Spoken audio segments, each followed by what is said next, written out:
Dear audience, আসসালামু আলাইকুম। Dear audience, বরাবরের মতো আজকেও আপনাদের মাঝে বহুত ইম্পর্টেন্ট একটি প্রোগ্রামিং ভিডিও নিয়ে আবারও আপনাদের সামনে হাজির হলাম। আমি Mohammad Suman Patwari, sewing machine doctor YouTube channel এবং sewing machine doctor Facebook page. Dear friends, আজকে আমরা দেখব জুকি LZ2290A-SS-7 এই মডেলের single needle latest zigzag sewing মেশিনের কিছু শর্টকাট প্রোগ্রাম।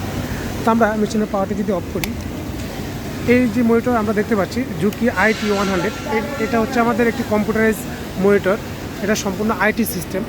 তো আমরা মেশিনের পাওয়ারটি অফ করার পর আমাদের সামনে এরকম একটা ইন্টারফেস আসবে এবং তারপরে এমন একটা ইন্টারফেস আসবে। তো এখানে বেসিক যে কাজগুলো আছে সেগুলো দেখাবো, তারপরে আমি ইন্টারনাল কিছু প্রোগ্রাম দেখাবো। শুরুতে আমরা মেশিনটা যদি সুইং করি,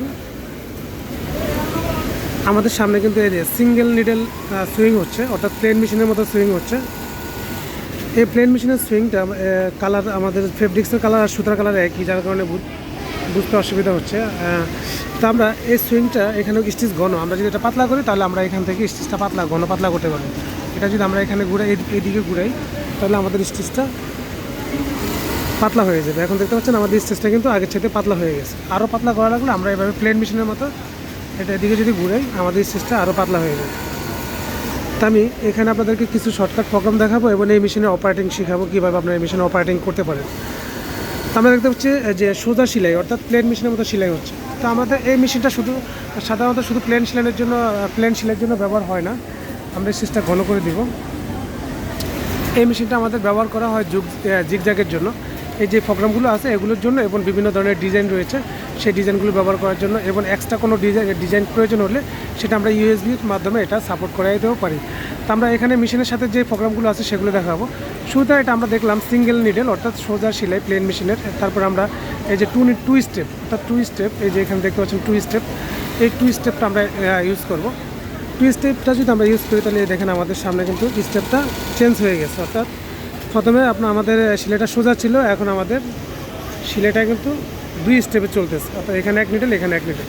তো আমাদের এই স্টেপগুলো একদম পাতলা, আমাদের স্টেপগুলো ঘন করতে হবে। স্টেপ যদি আমরা ঘন করি তাহলে আমাদের এখান থেকে স্টেজটা ঘন করে নেব, প্লেন মেশিনের মতো সেম। এটা এই মেশিনের স্টেজগুলো একটু ঘনই থাকে, সাধারণত 12-13টা স্টেজ থাকে। আরও কিছু ইম্পর্টেন্ট মেজর প্রোগ্রাম আছে, সেগুলো আমি আপনাদেরকে আস্তে আস্তে শিখিয়ে দেবো। এই দেখতে পাচ্ছেন। তো আমরা এখন এই যে লেন্থটা, এখানে আরও প্রোগ্রাম আছে, এই যে 3 স্টেপ 4 স্টেপ, তারপরে এই যে আপনারা যদি এখানে প্রেস করেন আরও বিভিন্ন ডিজাইন রয়েছে। এবং কি আমরা এখানে যদি প্রেস করি, যে এখানে লেফট সাইড রাইট সাইডে আরও অনেকগুলো ডিজাইন রয়েছে। এবং কি আমরা প্যাটার্নের মাধ্যমে যে প্রোগ্রামগুলো নিয়ে থাকি সেগুলো কিন্তু এখানে থাকে, যেখানে।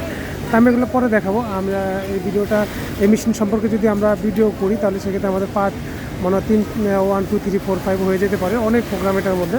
তো আমি শুরুতে এই যে ভিডিওটা করতেছি এটা পার্ট 1 বেসিক। এখানে আমরা এই যে দেখতে পাচ্ছি টু স্টেপের এখন আমরা যদি এই যে লেন্থটা আছে, এই লেন্থটা কীভাবে মোটা করব, অর্থাৎ অনেক সময় এটা মোটা করা প্রয়োজন হতে পারে, সেটা কীভাবে করব। লেন্থ মোটা করার জন্য আমরা এখানে একটি অপশন দেখতে পাচ্ছি, সার্কেল অপশন। এটা প্রেস করলে আমাদের এখানে একটা অপশন চলে আসবে। এখানে আরও অনেকগুলো অপশন আছে। অপশনের মধ্যে আপনারা দেখতে পাচ্ছেন যে এখানে 4.2, এটা হচ্ছে আমাদের মেশিনের লেন্থ। আমরা যদি এখান থেকে কমিয়ে দিই, আমাদের লেন্থটা কিন্তু একদম কমে যাবে। এই যে এখন আমাদের লেন্থটা চিকন হয়ে গেছে, অর্থাৎ আমাদের সেলাইটা কিন্তু চিকন হয়ে গেছে। এটা মোটা, এটা কিন্তু চিকন। আর যদি আমরা লেন্থটাকে আরও মোটা করি তাহলে সেক্ষেত্রে আমরা এই অপশানটাকে আমরা বাড়িয়ে দিব। অর্থাৎ এখানে আমরা যতটুকু প্রয়োজন আমরা এতটুকু দিয়ে দিব। আমাদের এত লাগে না, আমরা 4.2 রাখলে আমাদের এনাফ, আমরা 4.2 রাখবো। এখন আমাদের লেন্থটা কিন্তু মোটা হয়ে যাবে, ঠিক আছে। তো এখানে আরও কিছু বিষয় আছে, সেটি আমি আপনাদেরকে দেখাচ্ছি। যেমন আমাদের এই মেশিনের যদি আমরা এখানে একটি গাইড রয়েছে, এই যে এখানে একটি গাইড রয়েছে। সাধারণত এই জিগজ্যাগ মেশিনগুলো গাইডের সাথে অ্যাটাচ করে করতে হয়, সেট আপ করতে হয়। আপনারা একটু ভালো করে লক্ষ্য করুন, এখানে একটি নুস লাগানো আছে। তো আমরা যদি এখানে এভাবে সুইং করি, ফেব্রিক্সটা কিন্তু আমাদের এভাবেই যাবে। এই মেশিনগুলো বেশিরভাগ ব্যারাফেন্টি লেনজারিতে ইউজ করা হয়। তো এই যে এখানে দেখতে পাচ্ছেন, এই যে এখানে আমরা যে এই নুসটা হচ্ছে আমাদের, এই নুসের সাথে এই লবটা আমরা ঠিক রাখলাম। এখন এই ফেব্রিক্সের সাথে কত মিলি পরে আমাদের ডিজাইনটা হবে, অর্থাৎ সুইংটা হবে।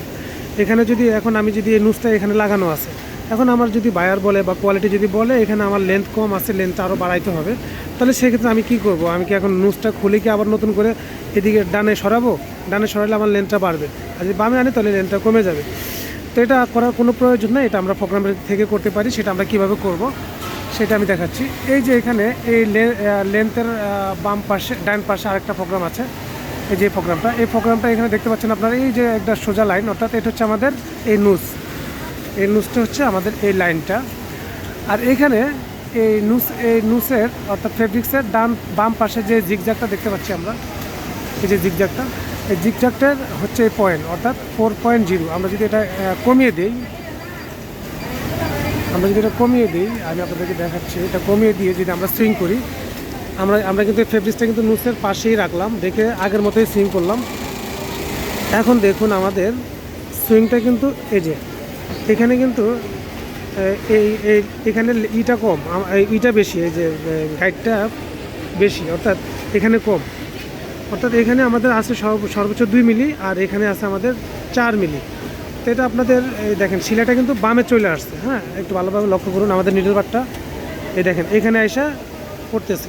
আর আমরা যদি এটাকে উপর দিকে উঠিয়ে দিই, অর্থাৎ বাড়ায় দিই, তাহলে কিন্তু একদম সিলাইটা একদম নিডল বারটা ডানে চলে যাবে। ও দেখেন এই যে নিডল বারটা, এই দেখেন একদম ডানে চলে আসছে, অর্থাৎ নুসের সাথে চলে আসছে। এখন যদি আমরা সুইং করি তাহলে আমাদের এই যে এখন এই সেলাইটা এটা ছিল বামে, এখন এটা ডানে চলে আসছে।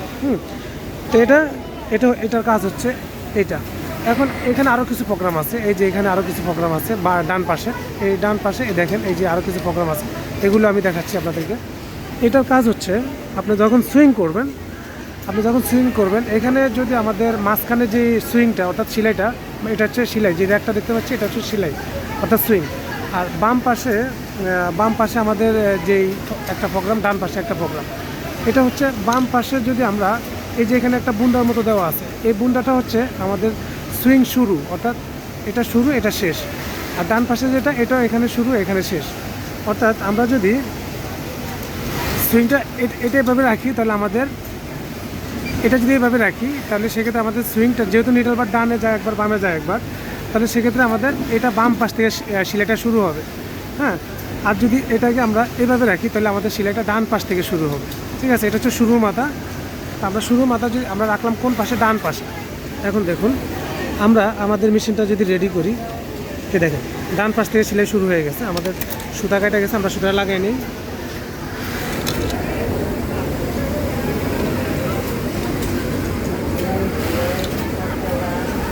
আমরা এই মেশিনের ডান পাশ থেকে সেলাইটা শুরু হবে দেখতে পেলাম। এই যে এখন যদি আমরা সুইং করি, এই দেখেন প্রথম স্টেপ অর্থাৎ প্রথম নিডলটা কিন্তু ডান পাশ থেকে সেলাইটা শুরু হয়েছে। ডান পাশ থেকে শুরু হয়ে কোথায় শেষ হলো? আমরা টিমিংটা বন্ধ করে দিব, কারণ টিমিংয়ের কারণে সুতা কাটতে পারে। আমরা টিমিংটা বন্ধ করার জন্য এই যে হোম পেজে চলে আসলাম। এখানে আসার পরে এই যে সিজার বাটন, এই সিজার বাটনটা আমরা এই যে এখানে মার্ক করে দিলাম। এখন আমাদের সিজার চলবে না, তো আমরা আগের প্রোগ্রামে চলে যাচ্ছি। এই যে আগের প্রোগ্রাম, এখন এটা ডান পাশ থেকে সেলাই শুরু হলো। আমরা যদি এটা এইভাবে রাখি তাহলে আমাদের বাম পাশ থেকে সেলাইটা শুরু হবে। এই দেখেন আমরা এখন যদি শুরু করি, প্রথম নিডলটা কিন্তু বাম পাশ থেকে শুরু এবং ডান পাশ থেকে আসা শেষ হচ্ছে।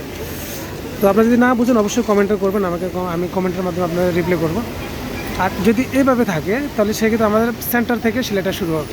আমরা বুঝতে পারলাম যে এই প্রোগ্রামটা থেকে শুরু প্রথম মাথা আমরা কীভাবে এভাবে যদি রাখি, শুরু আমার সেলাইটা শুরু হবে বাম পাশ থেকে, এভাবে রাখলে ডান পাশ থেকে, এভাবে রাখলে সেন্টার থেকে। আর এটা হচ্ছে আমাদের লাস্টের মাথা, অর্থাৎ লাস্টের সুইংটা কোথায় গিয়ে শেষ হবে। যদি আমরা এভাবে রাখি তাহলে আমাদের বাম পাশে এসে সুইংটা ক্লোজ হবে। আমরা যদি এখন এই দেখেন এই বাম পাশে এসে দাঁড়াইছে, আমরা যদি ক্লোজ করি এই বাম পাশ থেকে কিন্তু উঠে গেল, যেহেতু টিমিং বন্ধ। আর যদি আমরা এটাকে এভাবে রাখি তাহলে আমাদের ডান পাশে এসে ক্লোজ হবে। তো আমরা সুইং করে আমরা এই দেখেন নিডল বারটা ডান পাশে এসে দাঁড়াইছে লাস্ট পর্যায়ে। এখন আমরা ক্লোজ করলাম, নিডল বারটা উপরে উঠে আসছে। আর যদি আমরা এটাকে এইভাবে রাখি, অর্থাৎ আমাদের নিডল বারটা সেন্টারে এসে দাঁড়াবে। তো এই হচ্ছে মূলত আমাদের এখানকার এই প্রোগ্রামের কাজ। তো আমরা এখানে যদি আসি, এখানে আমাদের কিছু কাজ আছে ব্যাগ স্টিচের কাজ। সেটা হচ্ছে আমি আবার হোম পেজে চলে যাই। এটা হচ্ছে আমাদের হোম পেজ। এখানে যদি আমরা ব্যাগ স্টিচ দিই, দেখেন ব্যাগ স্টিচ চালু হয়ে গেছে। এটা সিঙ্গেল, এটা হলো চিকন, এটা মোটা। এটাও ঠিক করা যাবে, এটা আমি দেখাই দিব কীভাবে ঠিক করবেন। তো এই যে ব্যাগ স্টিচ হয়েছে, এবার লাস্টে এসেও কিন্তু আমাদের ব্যাগ স্টিচ হয়েছে। হ্যাঁ, এই যে আবার ব্যাগ স্টিচ শুরু হলো, এবার লাস্টে এসে ব্যাগ স্টিচ খতম হলো। তো এই প্রোগ্রামটা হচ্ছে আমাদের এই সার্কেলে আমরা যদি প্রেস করি, এই অপটোমাইজিংটা আমরা বুঝতে পারছি কীভাবে আমরা এটা অপারেটিং করব। তো এখানে আমরা এই যে অপশনে আসতে হবে, এই অপশনে আসার পরে আমরা এখানে কিছু ব্যাগ স্টিচের কাজ পাবো। এই দেখেন, আমরা শুরুতে দেখলাম চিকন ব্যাগ স্টিচটা, এই যে এখন এখানে যদি আমরা এটা করি তাহলে আমাদের ব্যাগ স্টিচটা মোটা হয়ে যাবে। এখন আমরা আবার যদি হোম পেজে যাই, এই দেখেন হোম পেজে আসলাম, এখন কিন্তু আমাদের শুরুর মাথা কিন্তু মোটা হয়ে গেছে, আগে কিন্তু এটা চিকন ছিল, দেখতে পাচ্ছেন ছোটো ছিল, এখন এটা বড় হয়ে গেছে। তো এই হচ্ছে আমাদের ব্যাগ স্টিচ। তো আমরা আবারও ব্যাগ স্টিচ প্রোগ্রামে যাব। এখানে যে প্রোগ্রামগুলো আছে এগুলো সবগুলো ব্যাগ স্টিচের কাজ করে। তো এখানে আমরা যদি এই যে এ বি হচ্ছে আমাদের ফার্স্ট ব্যাগ স্টিচ, যেটা আমরা সকলেই জানি। এখানে কয় স্টিচ লাগবে, আমরা এখানে 4 স্টিচ দেওয়া আছে। আমরা যদি এখান থেকে কমিয়ে দিই 3 স্টিচ, আমাদের শুরুর মাথা কিন্তু 3 স্টিচ ব্যাগ স্টিচ হয়ে সিলেটা শুরু হলো। আর এখানে 4 স্টিচ আছে লাস্টে, আমরা লাস্টে যদি ব্যাগ স্টিচ দিই তাহলে 4 স্টিচ ব্যাগ স্টিচ হলো। তো এখানে আমরা একটা জিনিস খেয়াল করতেছি, এই যে শুরুর মাথা, অর্থাৎ শুরুতে আমরা এ এবং একবার এসে আবার পিছনে যাবে, সেটা হচ্ছে বি। তো এখানে শুরুটা করে আমরা এখানে তীর চিহ্ন দেখতে পাচ্ছি যে আমাদের সুইংটা শুরু যাচ্ছে, সিলাইটা যাচ্ছে, খতম হচ্ছে না। আর এখানে হচ্ছে আমাদের সি এবং ডি অর্থাৎ ক্লোজ। আমরা এখানে সি এবং ডির মধ্যে যদি যাই তাহলে আমরা বুঝাইতে হবে না, আমরা সকলেই বুঝি। এখান থেকে আমরা স্টিচ কমাতে পারবো, বাড়াতে পারবো। যদি আমরা যদি এখান থেকে বাড়িয়ে দিই, এই যে এটা এখান থেকে বাড়িয়ে দিই, তাহলে আমাদের স্টিচটা বাড়বে। আমি 6 স্টিচ দিলাম বোঝানোর জন্য। এ দেখেন লাস্ট ব্যাগ স্টিচ 6 স্টিচ হবে, দেখছেন বেশি হয়ে গেছে। তো এটা হচ্ছে আমাদের ব্যাগ স্টিচের কাজ। তো এখানে মোটামুটি আমরা এই ব্যাগ স্টিচের কিছু প্রোগ্রাম বুঝে গেছি। আমাদের যেহেতু ভিডিওটা লং হয়ে যাচ্ছে, আমরা বেশি লং করবো না, পার্ট 2তে আমরা আরও বেশি বিস্তারিত প্রোগ্রাম দেখাবো। তো আমরা এখানে এই যে হোম পেজে চলে আসলাম, এখানে আমরা আরও কিছু শর্টকাট প্রোগ্রাম দেখিয়ে দিচ্ছি। এই যে এখানে আমরা দেখতে পাচ্ছি, এই যে এটা হচ্ছে আমাদের কাউন্টার এখানে দেখতে পাচ্ছি। আর এই কাউন্টারটা হচ্ছে এটাতে, এখানে যদি আমরা একটা প্রেস করি তাহলে আমাদের এখানে স্পিড দেখা যাচ্ছে, স্পিড প্লাস, স্পিড মাইনাস। হ্যাঁ, আমরা যদি এটা দিয়ে স্পিড কমাই তাহলে কমাতে পারবো, বাড়াতে পারবো, আবার এখান থেকেও বাড়াতে পারবো, এখান থেকেও কমাতে পারবো। তো আমার ভিডিওটা যদি লং হয়ে যাচ্ছে, আমি এখানে ভিডিওটা ক্লোজ করবো এবং পার্ট 2তে আরও বিস্তারিত ডিপলি কিছু আলোচনা করবো। সকলে ভালো থাকবেন, সুস্থ থাকবেন, আল্লাহ হাফেজ।